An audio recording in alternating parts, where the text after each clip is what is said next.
It happens. Oh, thank you, Phil. Okay, Oh, see, Phil's being way too kind because he doesn't know me very well at all, literally. So we'll learn more about me on Friday. But yes, I flew into the wrong town. I'll never forget it. I was confident as all confident. I think that was the first time I had ever booked anything online for myself. Like literally, I just like, I got this, no problem. Welcome to the BC Search and Rescue Association's AdventureSmart Expert Webinar Series.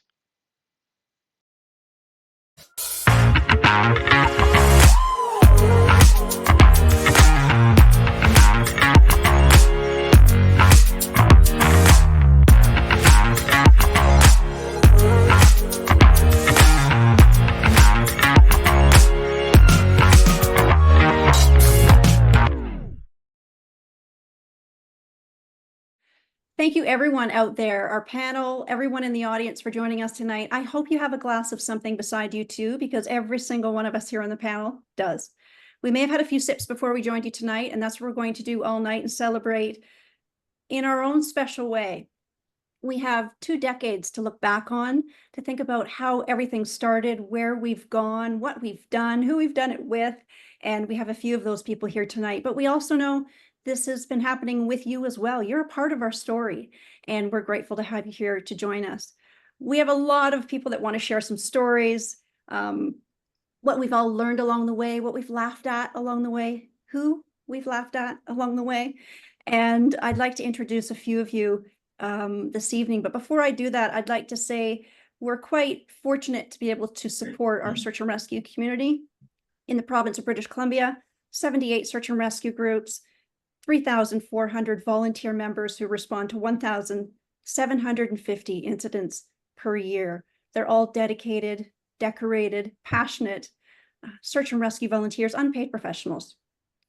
Tonight, I'd like to start off our celebration, our party, if you will, of 20 years with the president of the British Columbia Search and Rescue Association, Chris Szymanski. I'd like to welcome you to our virtual stage. And if you could share a few words to kick off the evening, we would greatly appreciate it. Thank you. Thanks so much, Sandra. So happy to be here this evening. My name is Chris Szymanski. I'm the president of the British Columbia Search and Rescue Association, also known as BC SARA. BC SARA represents the 78 ground search and rescue groups scattered across this incredible province with their more than 3,000 volunteers. And as Sandra mentioned, those groups respond to more than 1,700 requests for SAR each year.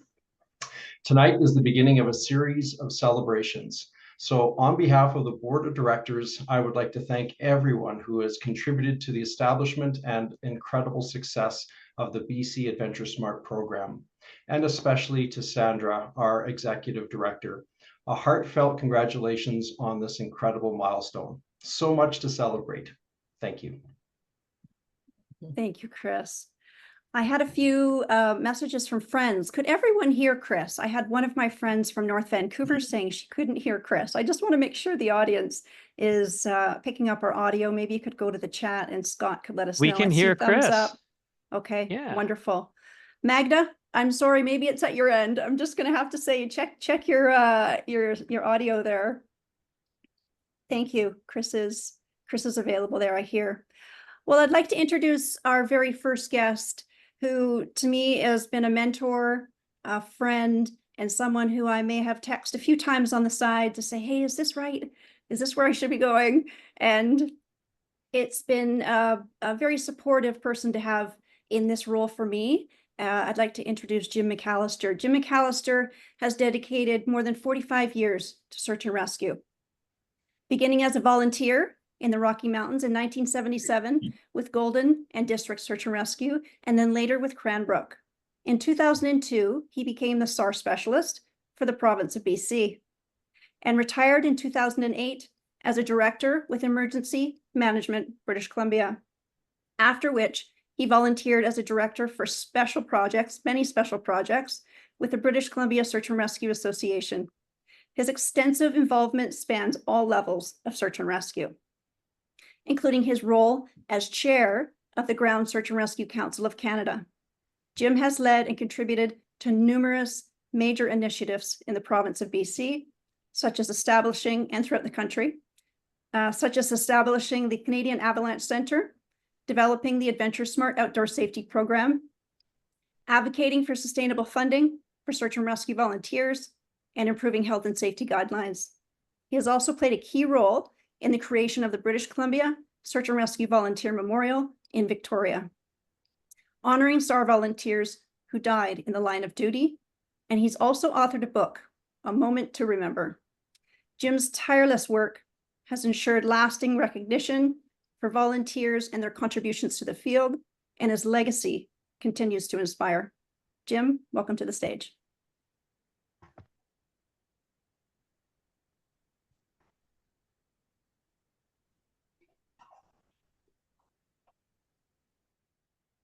Thank you, Sandra. And Scott, can you see the presentation? You bet. Yeah, thank you very much.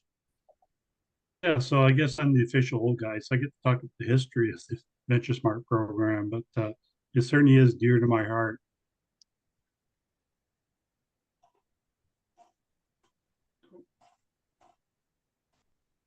And of course, it's not advancing. Something had to go wrong tonight right away. Yep, there we go. So really the history of BC AdventureSmart is about the organizations coming together. They saw a good cause, they saw a good purpose to work towards, but really more about the people, about the individuals within those organizations coming together, and despite some challenges along the way, keeping it moving ahead and finding ways to keep it moving ahead. So it actually started back in 1999. For those that might know Dave Brewer from North Shore Rescue, who was the first chair of the SAR advisory group, he used to say, picture this in the theater of your mind. So in walks the deputy director from PEP for the province of BC and says, hey, I got a good idea. Let's hire a consultant, look at what best practices are around the world to reduce the number and severity of search and rescue incidents, and see what we can come up with. And right after that, Colin Bogg was hired and did a search around the world, and 2001 produced a report, and within the report he recommended the formation of an umbrella program, and that program was going to be called AdventureSmart. So quickly thereafter, the province submitted an application for about $2 million to the federal government underneath the New Initiatives Fund over 3 years to fund the program. They got word back in the early spring of 2002 that it was approved, but unfortunately, due to the cutbacks within the provincial budget, they had to say no, they couldn't match 10% requirement from the province. So I walk in the door, my first day at work, May 2002, and Bob Bugslag walks into my office and says, hey, come in my office, we got to talk about New Initiatives Fund. So we quickly went in there, looked at a bunch of different applications to submit for the following year at that submit in 2002. And he said, and by the way, we have this program called AdventureSmart, and we actually got approved, but we couldn't fund it. So let's find a way to meet our 10% and then and put it back in again.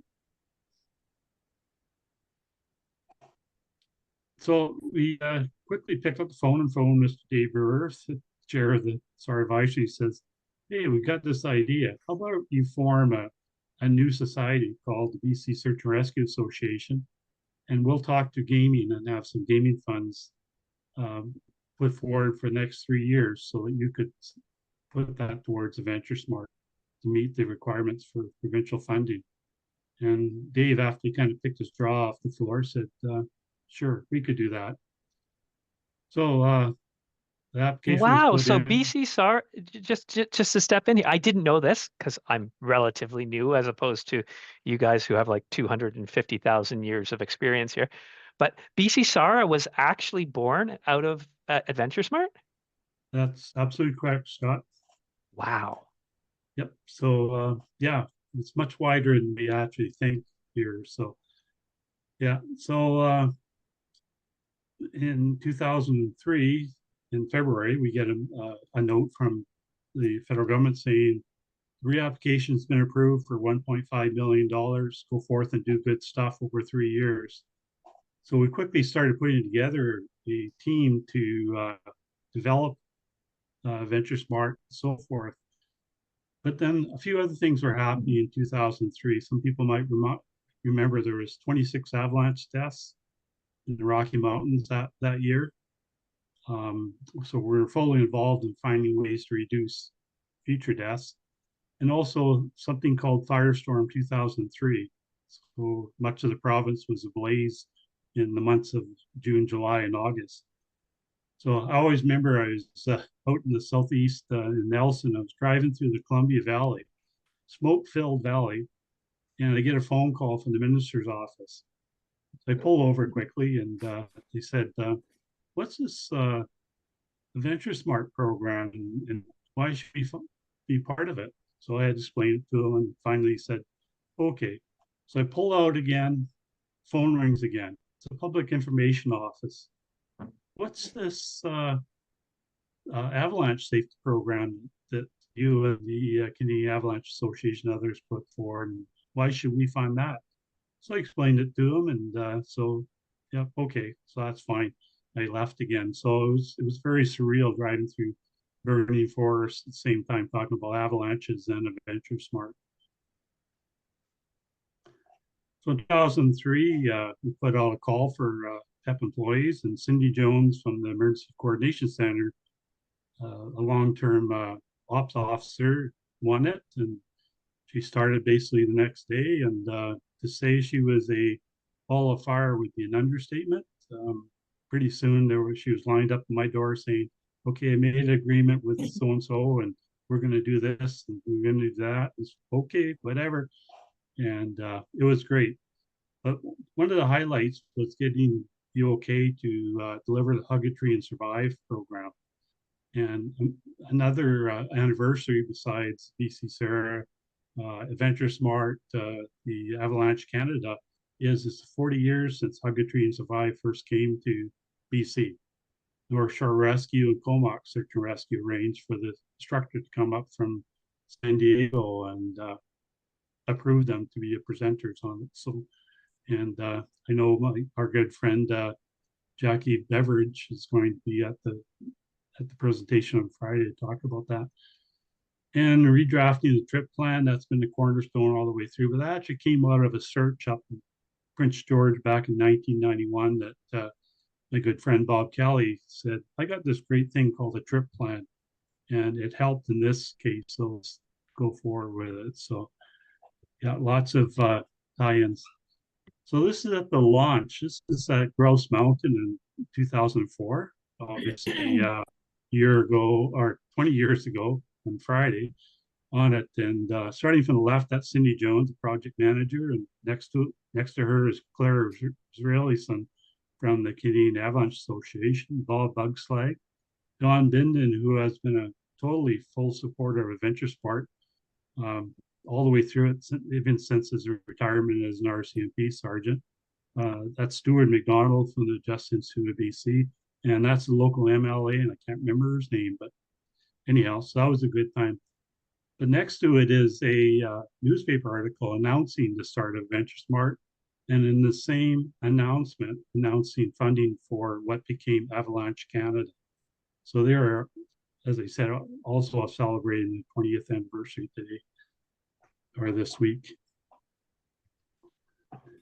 So lots of partnerships. The whole thing's about partnerships. I mentioned about avalanches, you know, and we formed an agreement with Canada West Ski Area Association to go on ski hills and help deliver their safety message, as well as AdventureSmart.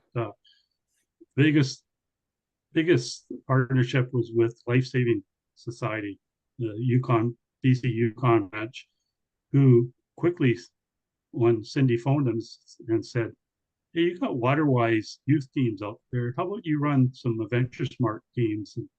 And Dale Miller, the great executive director, just retired from there, said, "Okay," and that's that's lasted through the whole time here. It's just an incredible partnership, and now Dale's retired, and we moved on with that. But that's been great. And of course, the search and rescue teams. We have to remember the 3,500 volunteers out there, past ones as well, that not only they go out there and save lives every day, but they also do things like deliver Hug a Tree and Survive Outside and other programs for underneath AdventureSmart.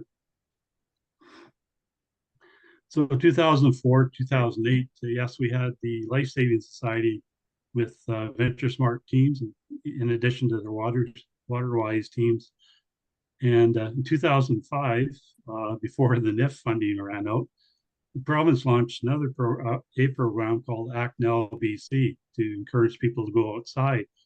And the tagline for AdventureSmart, get informed and get outdoors, was a perfect fit. And it was actually the first program approved for funding in Act Now BC, which provided another large amount of program or funding that allowed us to run year-round seasonal AdventureSmart teams and do a lot of other good things. In 2008, with the funding starting to run out, there was discussions with the National Search and Rescue Secretariat about them taking over AdventureSmart, and it was kind of bittersweet discussions. On the one hand, it was great to see it move to a national program. And the other hand, it was like watching your child walk out the door to go to college, and you may not see him for months on end. So it was definitely bittersweet, but it's turned out to be an incredible move. Again, shows that AdventureSmart is an incredible valued program and is recognized as such, not only nationally now, but even internationally. So 2016, big news, January, I was driving again, by the way, got a phone call from Chris Kelly, the past president of BC Sarah, and said, Jim, pull over. I got something to tell you. So I pulled over, and he said, I just got told we have to go to North Shore Rescue tomorrow. The province is going to announce $5 million for search and rescue in BC on top of all the other funding they already provide on it.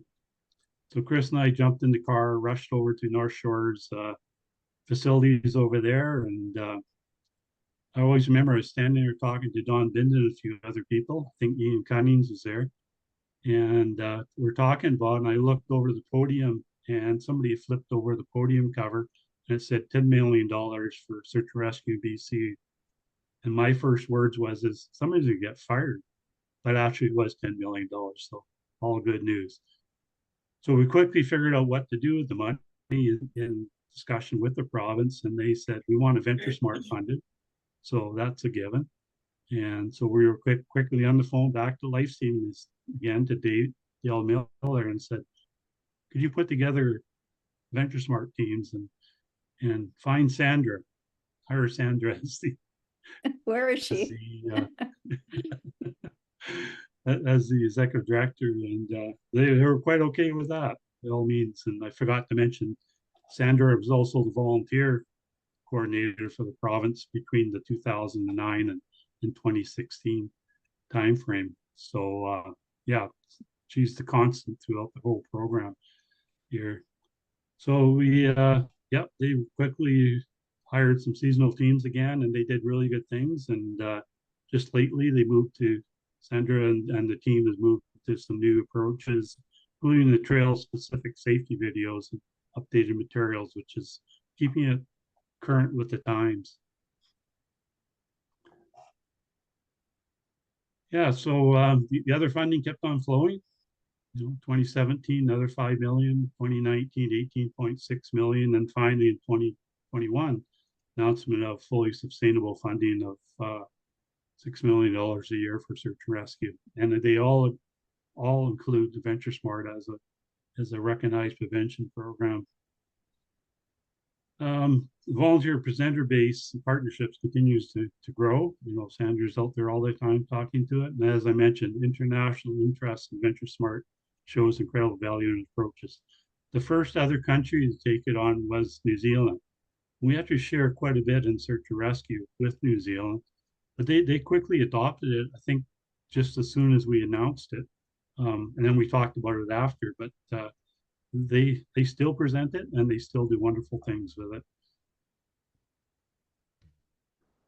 So that's basically my really quick history of AdventureSmart in BC. And I thank you for the opportunity to speak tonight, and hope everybody liked it. Jim, thank you so much for that. It was nice going down memory lane with you. It really was. And I had some friends texting me at the same time. And I hope that's happening for everyone else out there. And as we share this on a provincial level, as I share it with my friends Magda and Louise, who are texting me right now, and everybody else around, and I see people in the chat, it's really like a big warm provincial hug, an AdventureSmart hug. Jim, you really gave us a great history. Even the likes of Scott has some new information now on what's gone on. A couple things, and then I'd like to introduce Wendy. I remember right before we went to North Shore Rescue that day, and I didn't know what we were going for either. I was called. I don't know what I was doing, but you found me for that. And I was on my way, and I thought, you know what? I've been volunteering for a little bit, and I did it before as a job, but I think after this, whatever this is, I think I just need to call it and leave and be done. Yes, Wendy, true. And I remember going there thinking, you know what? I need to find something else to do with my time and figure out what other direction can Sandra go in, right? Wow. And we get there, and I didn't know what was happening either. And the sign flipped over. And I think I was speechless and kind of just looked around at everybody and thought, oh, Sandra, maybe you better rethink this. Maybe keep that thought to yourself and just stay where you are. But it's so much has come from all of this. And that was one form of some support that we've received over the years. So thanks for sharing that story, Jim. Sandra, I am so glad you are here. Oh my gosh. I can't believe we almost lost you. That's ridiculous. Oh, that's so sweet. It had crossed my mind driving there. I thought, you know what? But man, am I so glad I didn't. I'm so glad I've stayed. It's really, it's such a big part of what I do, and to be a part of this, it's really quite special. It's like I just work with friends and get to do what I love. It's really amazing. Thank you, Jim. Wonderful. Cheers to Jim McAllister. Thank you for everything to date, for bringing this to fruition, for finding us wherever we were, and for bringing us all together. Let's keep moving here. We've got a long time. Just to let you know, audience, we're all big talkers. Long stories are our specialty. So these short stories are a bit challenging tonight, but we'll try. We're going to try. Wendy. For over 22 years, Wendy has been a cornerstone, one of the cornerstones of Kimberley Search and Rescue, using her passion and her expertise to lead life-saving missions. Beyond her volunteer work, she has played key roles provincially and nationally, serving as regional director and committee chair with the British Columbia Search and Rescue Association, and shaping standards with the Search and Rescue Volunteers Association of Canada. As a master trainer for AdventureSmart, and there's only a few of us, I better include myself in that. As a master trainer with AdventureSmart, Wendy co-developed the original training techniques course and created the the Hug a Tree Unplugged program to teach kids vital safety skills in a fun, electronic-free way. It's a great way to do it. Currently, Wendy serves as the Search and Rescue Specialist for the Ministry of Emergency Management and Climate Readiness, mentoring volunteers and inspiring the next generation of adventurers.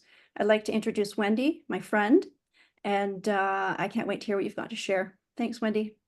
Thanks, Sandra. I have to say, when I read that on Facebook, I actually got a little teary, in fact, because it just meant a lot to me, what you shared, and made me reflect on my career too, and thought, oh my gosh, it has been a long time. So I'm coming to you tonight. There we go. From a master trainer perspective, and where it all came from. And the first picture I have here is actually a rescue where I was not a volunteer. I was out horseback riding. And when I ride, I have my 10 essentials. I am that nerdy that I am the one that has the nice little, silver blanket. And a friend of mine got tossed off her horse and ended up with a punctured lung, and it was quite serious, but pulled out my stuff And, you know, we were able to stabilize her, call search and rescue, and stay put, of course. And so it's these sorts of things that made me recognize what we all face in the outdoors. And of course, I am a SAR volunteer, as you say, for 22 years. And here's some pictures of, you know, why we do this. And this picture over here is the minute that a woman that had been missing for 5 days in Jumbo, and she was flown down to her husband.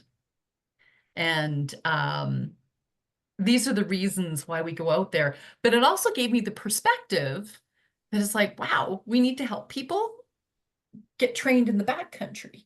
And even now, where I'm coming to you from in Kimberley, on the other side of the province, for most of you probably, we have an influx of city people who are coming out to the backcountry, and this education is so important to them. So my former career, I was a speech path and worked in the schools. So I just brought those skills to the Hug-a-Tree. And I remember these orange plastic bags. And for the record, we did not smother any children. They were all pre-cut. They came pre-smothered. Is that what you're saying? Pre-smothered. Yeah. Okay.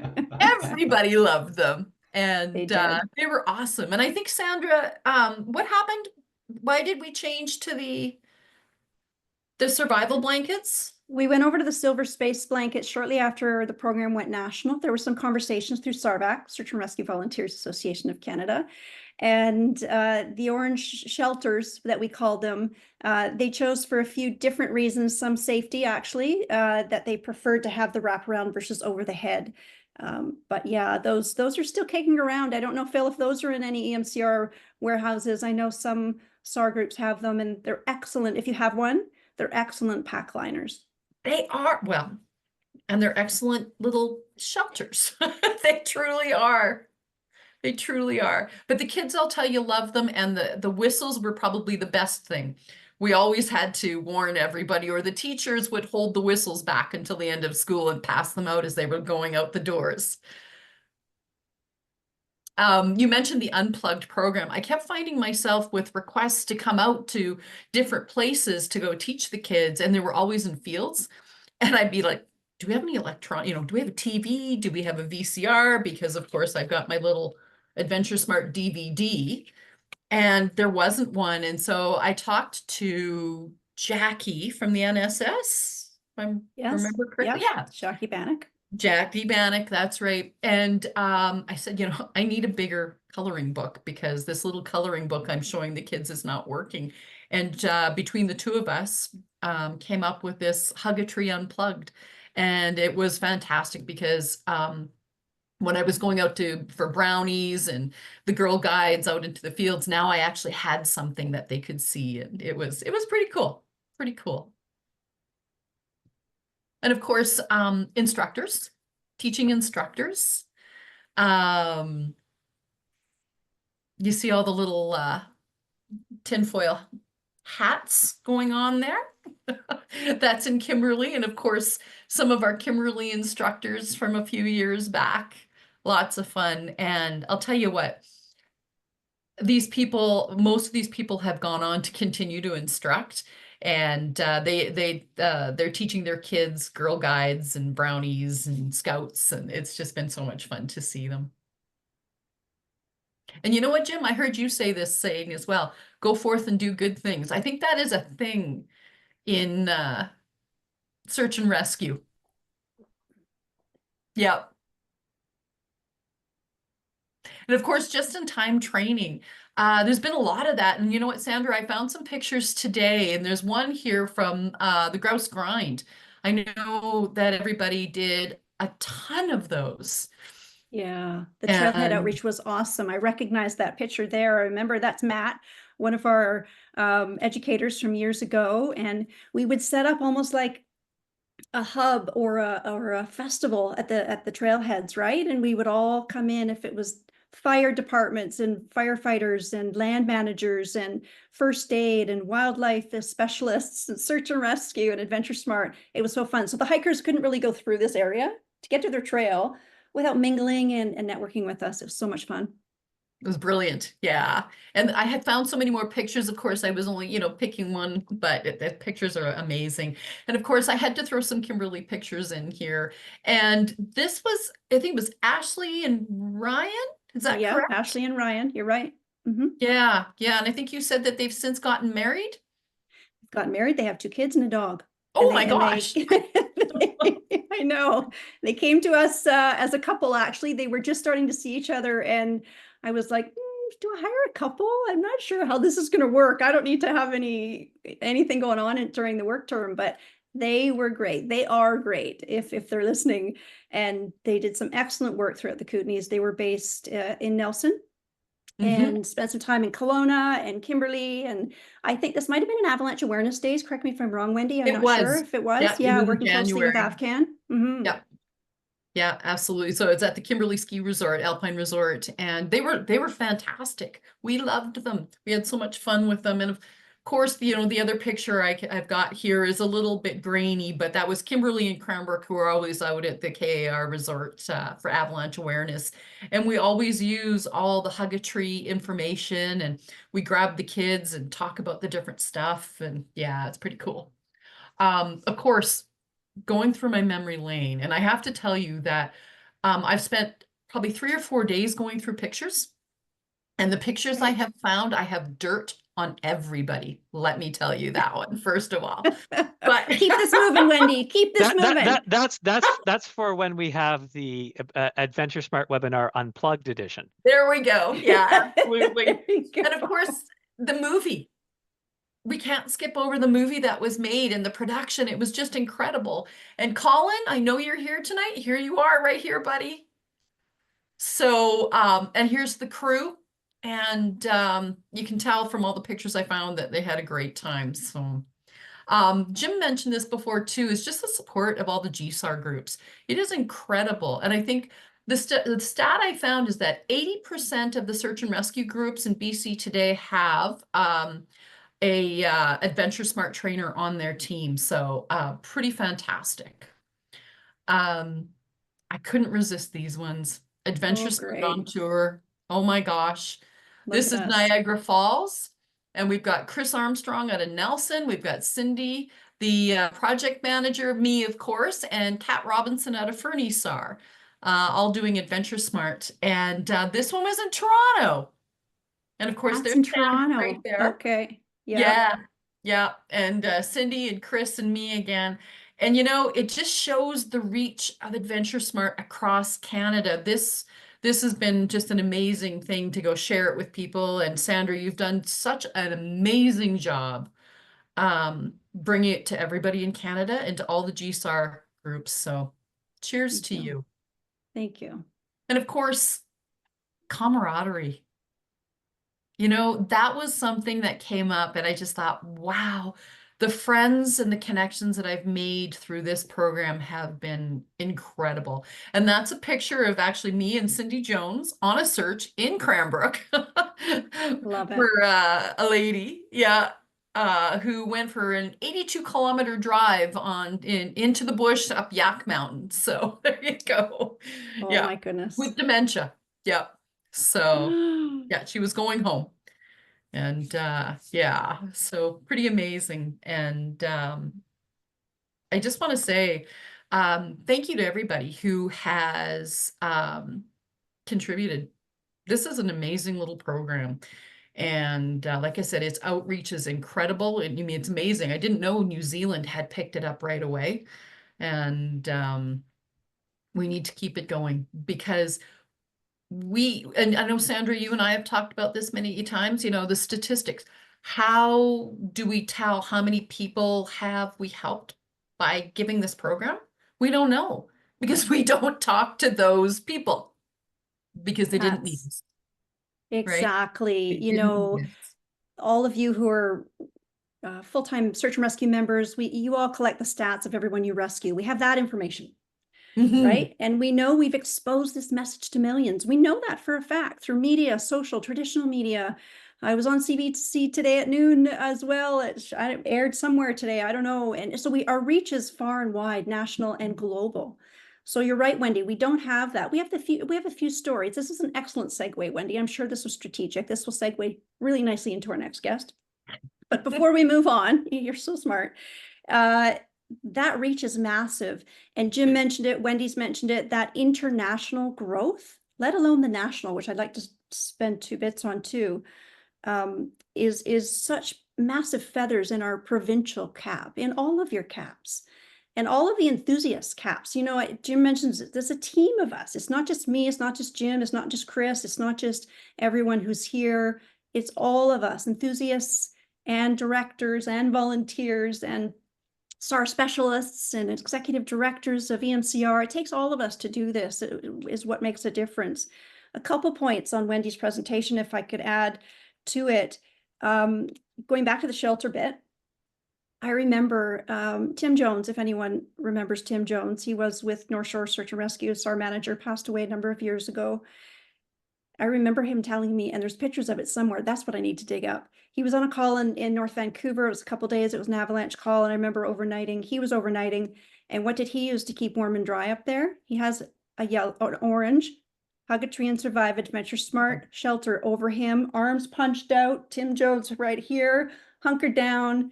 And that's what he wore for the night. You know, like it's a great story. And that full circle piece, Wendy, you know, after being with anything for so long, you see things come around the corner. So we've actually had a few people that we educated in elementary school now coming back and knocking on our BC AdventureSmart door and asking to be educators. And they're saying, you know, you came to our school when I was such and such, and now I want to give back. Now I want to be an educator and volunteer with you. They could be early university students. So that's full circle to me. It really is. And also the national piece. I know we have a few people from out of province that are joining us. I can see you in the chat. Hi, Sue, and amongst others. When it went national, just for those that don't know, there's AdventureSmart representation in every single province and territory. The national program is alive and well, and it runs, thankfully, to those coordinators, those volunteer coordinators in every province and territory. And that's supported through the Search and Rescue Volunteers Association of Canada, through Public Safety Canada. So really big pieces. And then international piece, and then I'll introduce our next guest. See, I know my friends are laughing. Here's Sandra's long stories. I just can't help it, you guys. I just can't help it. The international piece is really exciting. I was just in Colorado not a few weeks ago, actually, and I was invited down by the Colorado Search and Rescue Association to speak with another subject matter expert on SAR prevention.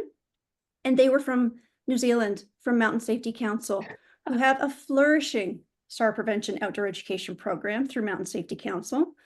And they invited the two of us to come down to Durango and speak about that, our programs, and how they can adapt and bring this into one of the busiest states in the United States. So a few more feathers that we can be all very proud of. Wendy, thanks for your presentation. It was great. It's always a pleasure to hear you. As we move through, I'd like to introduce our next guest. She's a VIP. She's joined us and she's shoulder to shoulder. Jen has joined us before. She's been a guest on one of our webinars, and it's so great to have her back. Thanks, Jen. She's an outdoor enthusiast, loving the outdoors, just like all of us here tonight. She's going to share a story and how she helped others in an emergency on the trails. And the success of that incident stems around the knowledge that Jen gained from BC AdventureSmart's resources, our messaging, and best practices. Thanks for coming back again, Jen. Thanks for having me. It's great to be here. I'm going to show Jen, as you can tell, is a little under the weather and has a bad cough. So she actually pre-recorded this segment. That doesn't mean that you guys are off camera. So don't start sneaking away. I'm still here. Yeah. Sorry. You probably saw me darting out there occasionally. There we go. Here we go. Hey, everybody. I'm really happy to be here tonight in this room full of amazing BC AdventureSmart experts. I am the resident non-expert in the room tonight, and I'm here to talk about how AdventureSmart helped me, a non-expert, to help someone else on the trail who was injured. So how did AdventureSmart help me do that? Well, a little bit about me. My background is actually in biomedical physiology. So in terms of my backcountry preparedness toolkit, I had the first aid part down, but the rest of my toolkit was empty. And so I went looking online for a resource that could help me fill that toolkit up so that I could be prepared if something bad happened in the backcountry. And AdventureSmart really came through for me on that. They helped me develop the habit of doing those 3 T's every single time I went out and having that stop tool at the ready in case anything ever happened. And that was a real difference maker for me that day. It was late September of 2022. I was on a hike in Squamish with my adventure buddy. It was about a 3-hour long loop with a black diamond, really steep peak point at the midpoint. And halfway through, we ran into a couple from the UK on that really steep black diamond section. And the wife had just fallen in steep terrain and injured both of her legs quite badly. When we came upon them, she was actually in shock. She was nonverbal, and the husband just was looking panicked and didn't know what to do. So being the nice Canadians we are, we jumped in to help out. So BC AdventureSmart really helped, I think, have a good outcome in the situation because they equipped me to be calm and prepared unexpectedly by having those 3 T's done and by having all the essentials that I needed on hand. How did that help? Well, I walked into that situation way calmer than I would have otherwise. I felt immediately in walking in that I was prepared, that I had what I needed, and that I had the tools to help me make a good decision on what we needed to do next. So I knew immediately how far we were from the trailhead. It was about 2.4 kilometers. I knew what kind of terrain we were facing on the way down. It was really steep and rocky.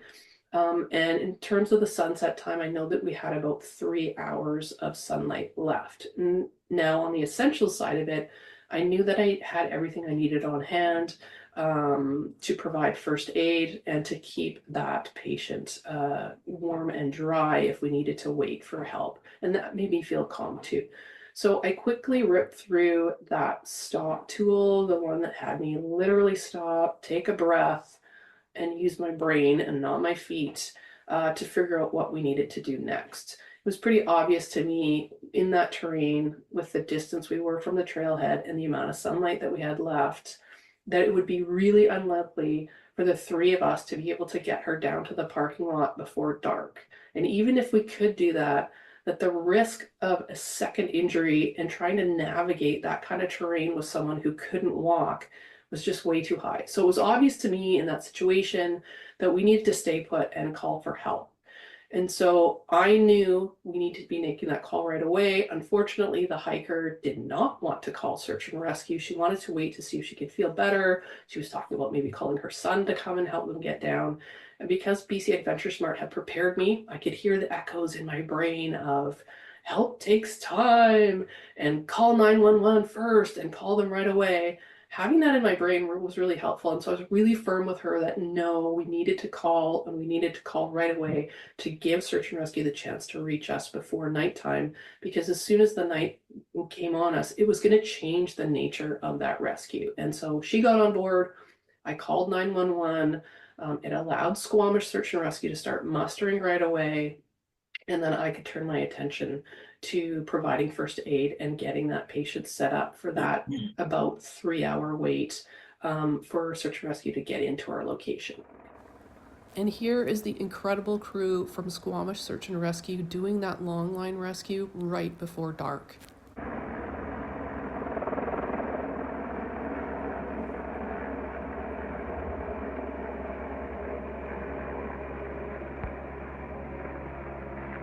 I obviously have to thank the crew from Squamish Search and Rescue for the amazing work they did that day to get her off the trail so quickly into the hospital. While she did break some bones that day, I'm happy to report that she's since made a full recovery. And bonus, the 2 goofy Canadians who helped them out now have a free place to stay when they visit the UK. BC AdventureSmart, thank you so much for helping me be more prepared that day. I'm glad you're here. Happy anniversary.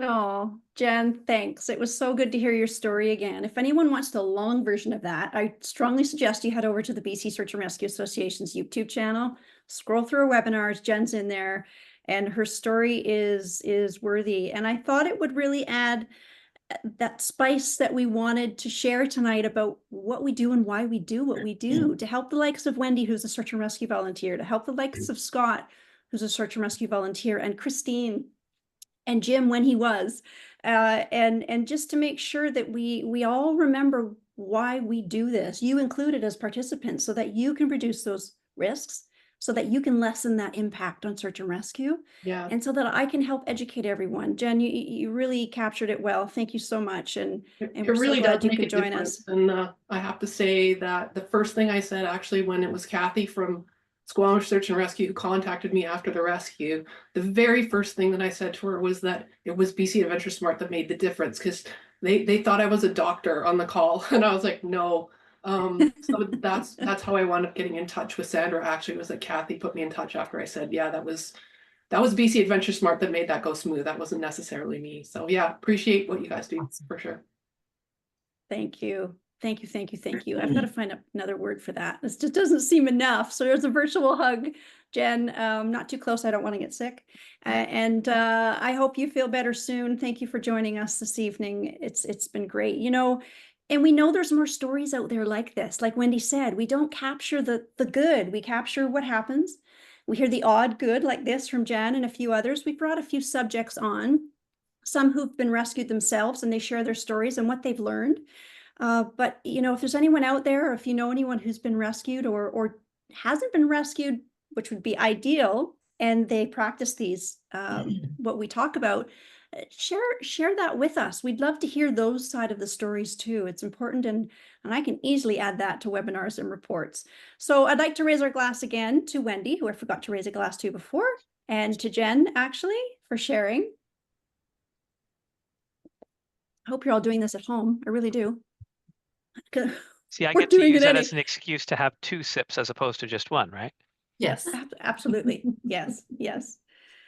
Awesome. Okay, let's keep trucking along. We're doing great here. Christine, I'm so excited to introduce you and have you join us this evening. I know you're so busy. I was worried when I invited you that you weren't going to be able to join us. So I am so over the moon that you're here. Since 2011, Christine Strub has been a dedicated AdventureSmart educator. And I can emphasize the word dedicated. I'll talk about that in a second. And a proud member of Squamish Search and Rescue. Her journey began in 2010 when she attended a Hug a Tree and Survive program at Alice Lake Provincial Park. That's in Squamish, if you're not sure. And that sparked her passion for outdoor safety education. After completing BC AdventureSmart's training, I remember that day. I think we were at Ridge Meadows Hall. I believe you and Nicole came out. Hopefully I'm remembering, or maybe Later, not. yeah. I think that, yeah, that's right. Christine devoted thousands of hours to educating outdoor enthusiasts in one of Canada's busiest regions for search and rescue. And that's a fact. That's a fact. She was recognized with one of the very first BC AdventureSmart Challenge coins for her exceptional outreach efforts. I remember that ceremony. It was very, very nice. Christine's enthusiasm shines brightest at trailhead events, particularly at the iconic Squamish Chief, where she inspires adventurers to embrace nature while prioritizing safety, fostering a culture of well-being and safety in her beautiful Squamish community. Christine, the stage is yours. Thank you so much, Sandra. Happy birthday, BC AdventureSmart. Super excited to be part of the program. Let me just get this presentation going here. I hope you can all see that. All right, yeah, as Sandra was saying, really it was Alice Lake Provincial Park that made the difference for me. We just had moved to BC. We went for a presentation there. It was Elle and Nancy. I still remember we sat in the amphitheater watching them present to park users. And it really sparked, definitely was the moment where I said, I want to be part of this. I want to do this. And it was pretty much the next day that we signed up for search and rescue in Squamish. It took us another 2 years because the intake for new members is every 2 years in Squamish. So it took us a while to get actually into the program. But finally we made it.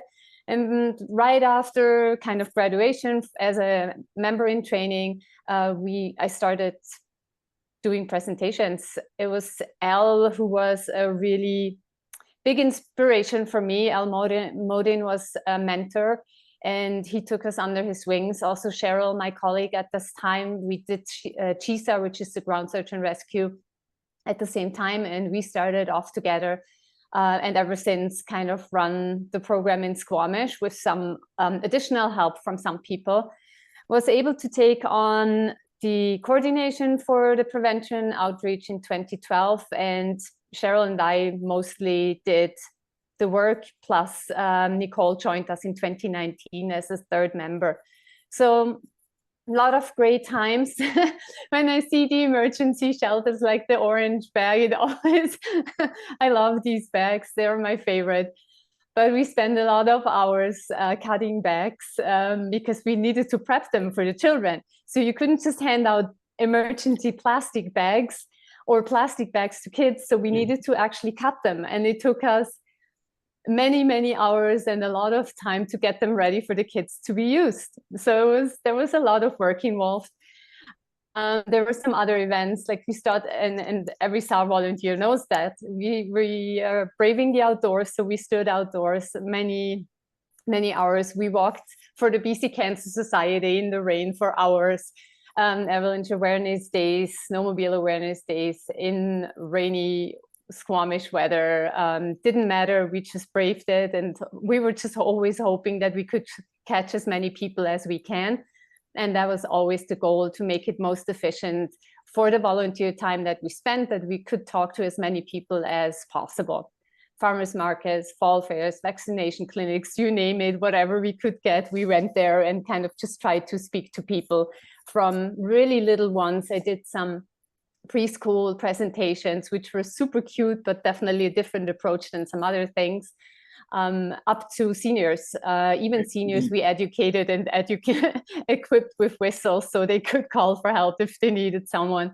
And like these days, I don't know if you follow our social media through Squamish Search and Rescue, but like we have quite a few searches these days of people, older people that actually get lost in Squamish. And I would always hope that they would remember, if they can, some of the key essentials to keep them warm until we find them, and just calling for help. But it's definitely challenging, and we try to get the message across as in many places as we could. As you can see, about 2,000 locals and out of town, because we, as you know, Squamish is a busy place and we get a lot of people from the Lower Mainland, but also internationally. So we try to capture all of them if we can. It's not always possible because of manpower. Core area, definitely Squamish, but we have reached out into Whistler Pemberton. We've gone as far as that, covering some schools there, Lions Bay, going down to Vancouver, very rarely because it's a time commitment, but if we can, we will do. You see, this is not the original orange bag, let's call it, the emergency shelter. It's a different version, but it kind of looks like that. You see the BC parks like for Avalanche Awareness Days. And I just want to point out, like I'm the one with the white hat, but beside me is Nicole in the blue jacket. And then there's Cheryl, and we have some BC Parks rangers there heading up to Red Heather. We usually stay at the trailhead, catching the first glimpse, and then the park rangers do the rest up top. I would say for my learnings, I always found that definitely the schools, but then also the trailheads were the most efficient for us and most effective. We could capture so many people in a short amount of time. If you think about the Stavamas Chief being such a busy place in all of summer mostly, you could go there every day and capture a ton of people, and that was like super, super important for us. Social media is great, but we always thought if we can get them person by person, we can kind of engrave the message into them. And I found that always super important, to speak to them and really leave that message with them, so they would take it home and hopefully think about it next time they go out. A few more photos. Yeah, you see a trailhead there, Cheryl and myself with the kids, definitely great. Their responses, their little faces and the little sponges, how they kind of take the message in and kind of just capture it and phrase it back to us when we come back the next time, really, when we see them again. We were involved also in some other things. So we helped with the trail videos for AdventureSmart. part of the Squamish Visitors Roundtable. We did a pilot project for BC SARA for statistics. Yeah, just a few things to name, that it's not just like being really there in person in the outreach or in the actual presentation, but also kind of capturing some other sides of the outreach. Squamish is busy, but if you look at the numbers, so when we first started, we had about 55 call-outs a year, and the top was definitely in 2021 with 157. We've come down a little bit, but still we're like at minimum double to what we once started. So Squamish is a busy place, and the more we can do there, the better it is, hopefully, for everyone, to reduce the severity, but then also hopefully reduce the cost, which again goes back into what we all said, that it's hard to track that. It is a fact that prevention you don't see in most places unless we have someone like Jen that actually reports back how the program has helped you. Yeah, for us, just as a few concluding thoughts, the definitely opportunities and sometimes a little bit the challenges is to find the manpower to actually do more and more, which we all would love to. Like, we want to be out there all the time, but there is work, there's family, and of course there is the task, and this is what SAR groups are. We are task driven. We want to help when it's most needed, but then we also want to find the time to provide the prevention part, and hopefully we can figure that all out and make it work so that we can cover more and more people over time. And then highlights for myself is just really the little children that we speak to, as I said, when they're coming back and saying, oh, I remember I got the whistle, and you know, the whistle blast, it's for emergency 3 times, and I still remember that, and I have it on my zipper, and it's just the best thing ever. And then when we do our trail days and the people are really coming and they're telling us, I've got this and I've got this, and of course I've got my whistle and I've got my shelter, I've got my first aid kit. These are the moments where you really think, okay, this is really cool. Like, this has really come together, and we're all doing what we can to make this happen and make this better. And hopefully they never have to use it, but if they need it, as Jen was saying, you have it there and you're prepared for it. So these are the kind of the highlights. I've loved every single moment of it. Keep going, keep doing what you're doing. Happy birthday, BC AdventureSmart. It's been an amazing time. It has been an amazing time, and thanks to you, Christine, and the almost 500 volunteer educators that we have in the province of British Columbia. So we've trained, Wendy's trained them, and a few of us have trained them. We're almost at 500 volunteer educators that are underneath the AdventureSmart umbrella, just in BC. And almost half of those are search and rescue volunteers, like Wendy, like Christine. So there's such a great contingency. There's others that are in there too. We have tourism reps, we have teachers, we have scout leaders, we have guide leaders, we have outdoor enthusiasts, university students. So the contingency of educators comes from a broad stroke of outdoor enthusiasts. That's really what that grounds us all the same way. Christine, you brought up a few amazing points, and I'd like to speak to them a little bit, and then we'll get to Phil. Thank you for sticking around. I see we're at 7, so I'll do my best. I also have a question for Christine too. Awesome. She showed some awesome pictures working with others, volunteering with others, being at trailheads, and I can relate. That's one of my favorite times as well. And that goes along with land managers. It's either Metro Vancouver a lot. It could be Parks Canada. BC Parks is flourishing with Jim. You can remember early days, you thought, hey, it would be great to have an ambassadorship program. We've got it. And that's through the relationship, the tight relationship we have, an official partnership with BC Parks. We train their summer rangers, we train their winter rangers, and they are versed in our messaging. So that consistency is right across from land managers to SAR, to me, to Sue from Alberta, from others in Canada. So that's a big piece.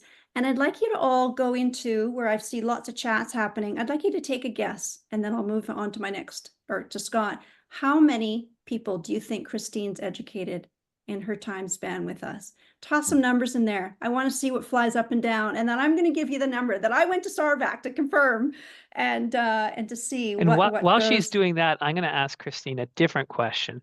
Great. You spend hours at the trailhead, or you spend an hour in front of a bunch of school kids or a Cub Scout group or whatever. How many additional hours are you spending outside of that, where you're preparing to go to the Cub Scout group, where you're arranging to have other people meet you at the trailhead and put up the tents and go pick up the tents and stuff like that? Is it significant, the amount of time that you spend in the preparation? We've gotten really good, I have to say. We've got our bags ready. We just throw in a few extra pieces depending what our estimation is of how many people we're gonna meet. And then it always depends how far we have to go. So let's say if we go to Red Heather, we're leaving probably 2 hours prior to get there. Wow. But that's kind of a different story, right? It's early in the morning. You want to be there for the first people to come. If it's a Stavamas Chief, different story. Like this is like a 10-minute drive. So you just go to the compound, grab our bags and head out. So that will be half an hour before and after. Not to forget that sometimes we have to grab a coffee beforehand because we might need it to get through the day. But that included, it really depends where we're going. But preparation-wise, we've gotten really good over the years to be quick in and quick out. We got our bags dialed. Perfect. Sandra, what do you think about the numbers there? We have 7,000, 5,000, 1,500, 100, 4,444. Very. These are all amazing numbers. People took some time, and I'm recognizing all these names. It's almost all of them. Anyway, you're all a little bit shy of the number that she's reached, and Wow. it's well over 28,000 people that Christine has educated personally Wow. at trailheads through her outreach. So it's no wonder I had the honor of presenting Christine with the very first AdventureSmart Challenge coin here in British Columbia for that very reason. Amazing. And that was a couple years ago. So she's added some more stats to that. So cheers to Christine, Cheers to everybody. Christine. Cheers. Cool. Thank you. It's just incredible what we can all do individually with the support from our search and rescue members, other groups in the area, the association, and all of us as a team. Phil, I would love to bring you to the stage. Everyone, this is the Executive Director at Emergency Management and Climate Readiness, Phil Fulkerson. I would like you to join us and share a few words from the province, if you don't mind. Thanks for joining us this evening. Yeah, wow, what an honor to be here, and I kind of feel like the poser myself here. I'm not with the GSAR group, but I am honored to be able to interact with so many different GSAR people in my job here at EMCR. I guess, you know, one of the things that I speak to when I go to different GSAR groups is how amazing the heart of a volunteer is. You know, it's just a really special thing. You know, for people to sign on to, you know, help people who find themselves in trouble, it really is an amazing thing to give up, you know, your own time and time with your family to go out and do that. Yeah, it's an amazing thing, and it gets me every time. I'm you know, a former health and safety person, so I'm a true believer in prevention. That's absolutely an amazing story that you know, Christine, you've been able to reach 28,000 plus people, I'm sure. You know, it's always hard to point to how many of those people may have been in trouble and how many people you help, but I'm sure it's many of them. So thank you for your service and the time that you put in with the other volunteers that put their time into that. I think you know, it's really inspiring to look back over 20 years and to see how AdventureSmart, you know, which is a Made in BC initiative, you know, how through people like Christine has helped keep people safe and influenced, you know, British Columbians and what I'm learning right across Canada, you know, all Canadians, you know, to interact with the backcountry and do it safely. You know, it's a real testament to the innovation and of the search and rescue program and the volunteers that are part of it, you know, the real dedication of the volunteers. So, you know, yes, I'm here to represent the province and deliver this message, but you know, from me personally to all of you online and everyone who dedicates their time to GSAR groups, and then also to the prevention with AdventureSmart. You know, thank you so much for your efforts and your time and your dedication to what you do. So thank you, and thank you so much for the invitation to be here and to celebrate with you, and to get to know all of you a little bit better, and some of the stories, some of the great stories, and see the pictures. Thank you. You're welcome, Phil. Thank you for joining us. It's a real pleasure, and we'll be able to chat more when we get to meet in person on Friday, which is exciting. So cheers to Phil, cheers to the province. Thank you very much for everything over the years. Guys. And I have to say, we all need to pat ourselves on the back. It's 7:07. Yes, we're 7 minutes over, but we'll live with that. That we captured That's still so shorter. much. That's still shorter than some of our regular webinars. So we did a good job here. I agree. So Scott, this means that we can do panel. Let's just let you know if Sandra comes up with some crazy idea in the future to bring more people to the forefront here. So I'm that's a lovely hijacking. picture. Yeah. I just wanted to show you a picture. This is Cindy Jones, our original project manager, and she's standing in front of the Gatineau River. And notice how she's standing to the side. Because there's somebody missing. Our very own AdventureSmart executive director got lost. Uh-oh. Okay. Hey, Wendy, I promise not to talk about Ada. Go for Gatineau it. is Just not. do it now. Just do it now. I used to live in Gatineau. It's not that confusing. How could you possibly get lost there? Well, it is quite It's pretty easy. flat. I mean, come on. Yes. And there's only so many roads. Like there's not a lot of roads in the Gatineau. So You Go want to ahead, hear Wendy. the story? You're itching to tell it. You're itching I'm to not tell telling it. No, I'm just there. Okay, I'll tell it. Protect myself. Oh, I've just, again, my shoulders are massive. Okay, go, Jim, go. Yeah, Jim will tell it. So we're all sitting in the lobby of the Sheraton Hotel in Gatineau at Sarcee, and we're all waiting for Sandra to show up. So we're waiting, and then I think it was Cindy's phone rang, and it's Sandra saying, "Where are you guys? I'm in the lobby. I can't see you anywhere." And they went back and forth anyhow, and finally it came down to Sandra was in Montreal and the Sheraton. Sandra might have flown into the wrong town. just a smidge off. It happens. It happens. Oh, thank you, Phil. Okay, see, Phil's being way too kind because he doesn't know me very well at all, literally. So we'll learn more about me on Friday. But yes, I flew into the wrong town. I'll never forget it. I was confident as all confident. I think that was the first time I had ever booked anything online for myself. Like literally, I just like, I got this, no problem. YUL versus YOW. They're really actually quite far apart. It's not like it's one letter apart. Oh, I haven't heard it before. I'll hear it again, Scott. I know. And so I'm in that lobby, and I'm like, okay, where's everybody? No, ring, ring. And it was like Cindy and I were both like, I'm right here. I'm right here. Well, I'm in the lobby. I'm in the lobby. I'm at the Sheraton. I'm in the Sheraton, or wherever we were. And we're like, and then there was silence. Complete silence. And either she said it or I said it. I said, where are you? Or what town? She might have said, yeah, exactly. I had never felt so stupid in my life. So what did Sandra have to do? Now she has to find a rent-a-car. So she has to rent a car, figure out there. Long story short, as my friends are gonna laugh again, that will be on my tombstone.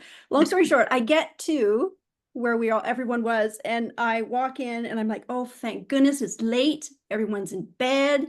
The lobby is quiet, it's all quiet. And there's huge, beautiful pillars. And it was just a grand lobby. And I'm walking in with my luggage. I'm like, oh, great, I'll just see them in the morning. I'll deal with it tomorrow. And what do? I just start hearing clapping. And I see them slowly all come out from behind these massive pillars. And they're all just clapping for me as I'm walking through this late at night lobby. I feel so silly. So, a long story short, I have one more thing to add to the story. So then I'm working the AdventureSmart booth the next day at the trade show thingy part for Sarcine. And I'm and somebody I'd never met before comes up and says, "So, did you hear about that girl that flew into the wrong town and then she had to make her way here?" And I listened and I listened. I'm like, yeah, that was me. That was me. And then he didn't know what to say. And then we just laughed. And we've been laughing about it ever since. You know, I think I tackled Ian Cunnings at a gathering once in Coquitlam because he started to tell the story to SAR. And I'm like, no. I ran and tackled him and put him over. And anyway. Well, let's raise the glass to Sandra. To Sandra. Cheers. In the chat, there are other people who are telling stories about where Sandra may have been lost occasionally, which is apparently it's not a one-time thing. So really? I'm afraid to read. Yikesers.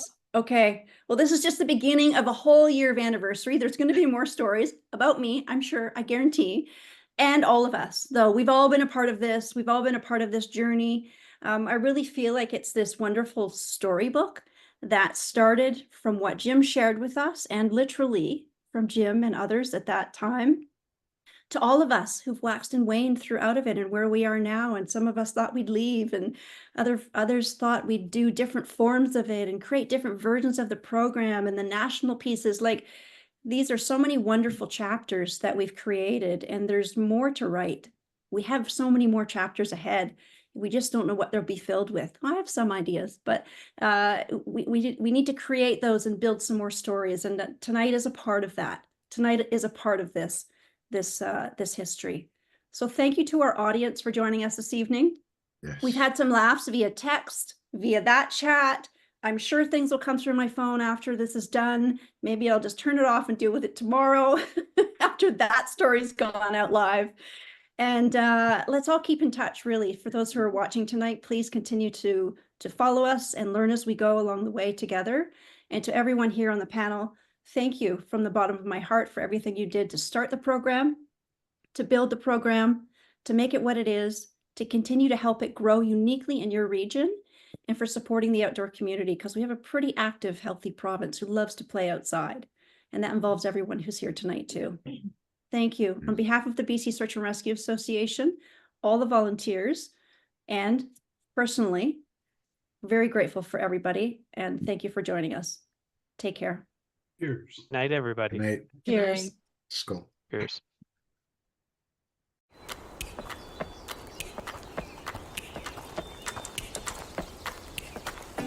So, you want to be AdventureSmart.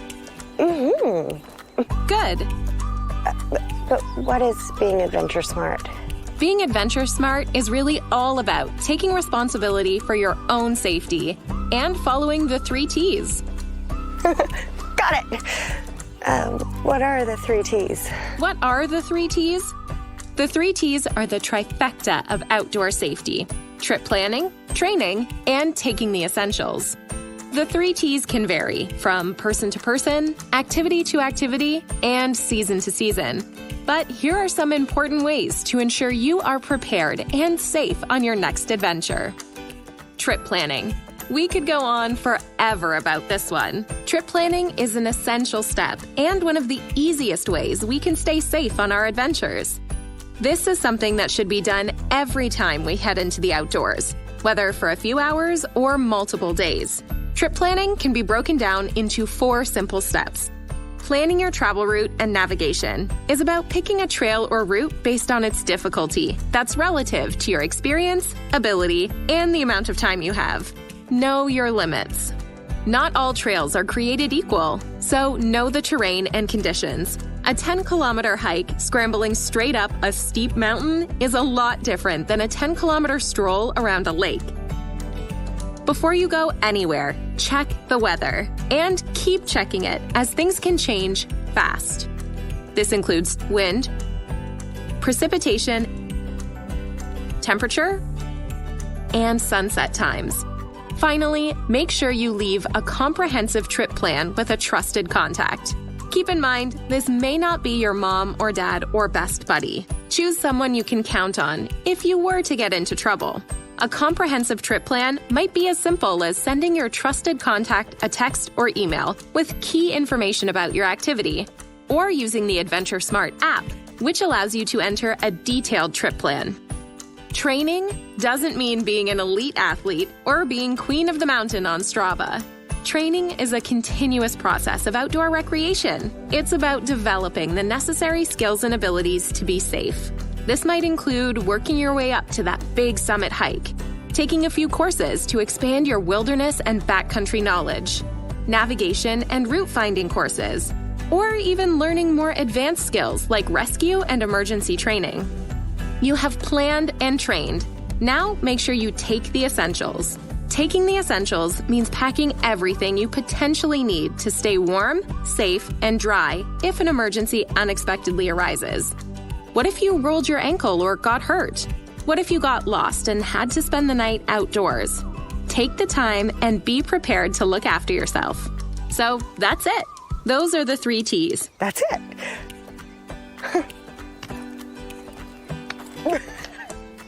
But no matter how hard you train, how well you trip plan, and how much essential gear you bring, you may still find yourself in an emergency. And that's okay. The wilderness can be unpredictable. If you find yourself in an emergency, it's important to stop, think, observe, and plan. Use that essential gear you brought to stay warm, dry, and safe, and contact 911 on your emergency communication device. Remember, search and rescue in BC is free for everyone. Remember, safety is an outcome of good trip planning, training, and taking the essentials. It's your responsibility. So let's all do our part and be adventure smart.